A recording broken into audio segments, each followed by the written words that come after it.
অবশ্যই অধিকাংশ মানুষ আতঙ্কিত, পাশাপাশি আমিও আতঙ্কিত। কারণ এরকম পরিস্থিতি, দিনে দুপুরে একজন মানুষকে গুলি করে হত্যা করা, যে কোনো মানুষ আতঙ্কিত হওয়াটাই স্বাভাবিক। সুতরাং আমাদের প্রশাসন এবং সরকার এসব বিষয়ে যদি কার্যকর কোনো পদক্ষেপ না নিতে পারে, তাহলে সামনে নির্বাচনে আমরা ভোট কেন্দ্রে যে উপস্থিতি প্রত্যাশা করতেছি, আসলে সেই উপস্থিতি আমরা সেখানে দেখতে পাবো না। কারণ প্রতিটা মানুষ আগে নিজের নিরাপত্তা নিয়ে ভাববে। এখন আমি যদি নিরাপত্তা অনুভব না করি, তাহলে নির্বাচন যত গুরুত্বপূর্ণ হোক না কেন, আসলে আমি ভোট কেন্দ্রে যাব না।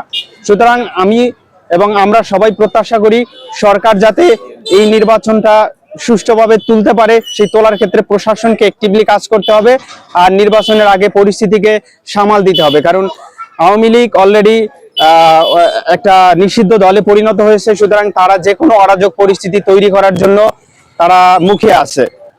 তো তারা যাতে সামনে এরকম পরিস্থিতি আর তৈরি করতে না পারে, এক্ষেত্রে সরকার এবং প্রশাসনকে অবশ্যই আরো অ্যাক্টিভলি কাজ করতে হবে।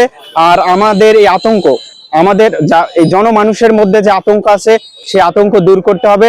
তাহলে আমি এটা আসলে একেবারেই খারাপ চোখে দেখছি যে আমাদের সাধারণ মানুষ, আমরা যারা আছি সাধারণ মানুষ, আমরা নিরাপত্তা চাই। আইন শৃঙ্খলা বাহিনী স্বতঃস্ফূর্ত হওয়া একান্তই দরকার। বর্তমান যে সরকার আছে তারা খুবই গুরুত্ব সহকারে এগুলো দেখা দরকার যে আমাদের সাধারণ মানুষের নিরাপত্তা কিভাবে দেওয়া যায়, আমাদের সামনে নির্বাচনকে কিভাবে সুসংগঠিত ভাবে করা যায়, সে কিন্তু তেমন মাথা ঘামাবে না। সুতরাং নির্বাচনটা উঠিয়ে নেওয়া নির্বাচনের যায়। আগে দেশকে শান্ত করতে হবে, বা এই ধরনের অরাজক পরিস্থিতি যাতে দিন দিন যদি আরো বাড়তে থাকে, আমাদের খুবই আতঙ্ক কাজ করছে। যদি এরকমের তাহলে মানুষজন আসলে আমাদের নির্বাচনে ভোট কেন্দ্রে যাবে কিনা এটা নিয়ে আশঙ্কা তৈরি হচ্ছে। কারণ মানুষ সবার আগে চায় নিজেদের নিরাপত্তা। এখন মানুষ যদি নিজে একজন সাংবাদিকের গুলি করেছে, বিষয়টি আপনি কিভাবে দেখছেন একজন মানুষ? যাই হোক, যে বিষয়টা আপনারা আমার দ্বারা জানতে চাইছেন, সেই বিষয়টা হচ্ছে যে আপনার এই যে আমাদের মাছ থেকে যে হাদি ভাই চলে গেছে, আর যেই কায়দায় তারে নৃশংসভাবে মারা হয়েছে, এইটার তো দেখা গেছে আমরা সাধারণ আমজনতা আমরাও একটা নিরাপত্তাহীনের ভিতরে আছি।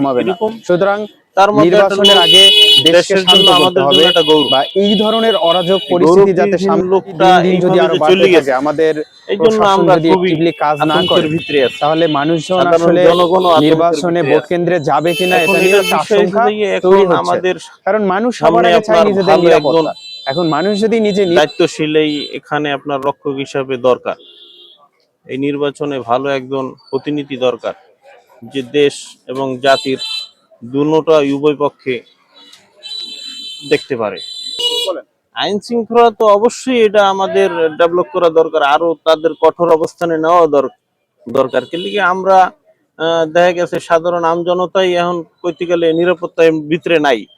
দেখা গেছে তাদের যেটুকু পাওয়ার দেওয়া দরকার সেটুকু আমরা দিতে পারি না, যেহেতু এখন দেশে নাই, সরকার নাই। এখন যেহেতু সরকার নাই, সেই জন্য তো দেখা গেছে তারাও দুর্বল। তারা তো দেখা গেছে ওইসব লোকেদের কাছেও দুর্বল, যেহেতু ওই